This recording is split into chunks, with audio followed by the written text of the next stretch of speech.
37 নং জালুকবাৰী বিধানসভা সমষ্টিৰ অন্তৰ্গত বৃহত্তৰ কটাহবাৰী সংখ্যালঘু অঞ্চলত মুখ্যমন্ত্ৰীৰ হৈ বৃহৎ প্ৰচাৰ সভা অনুষ্ঠিত কৰা হয়।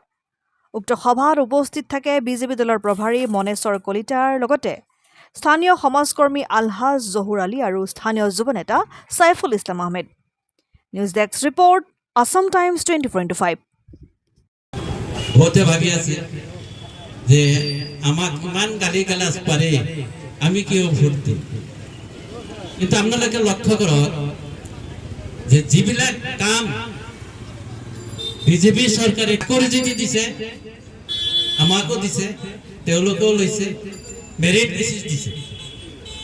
কোনোবা ঘৰত দুটাকৈ চাকৰি পাইছে, অৰুণোদয় আঁচনি আমাৰ মানুহেও পাইছে, পঞ্চায়ত ৱাইজ পাইছে।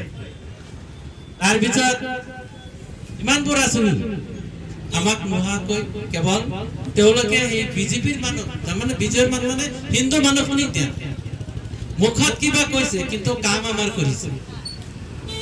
আৰু আমি এতিয়া জালুকবাৰী সমষ্টিৰ ভোটাৰ, আৰু ইয়াৰে যিজন নেতা, যিজন MLA, তেওঁ হৈছে হিমন্ত বিশ্ব শৰ্মা ডাঙৰীয়া, অসমৰ চিফ মিনিষ্টাৰ।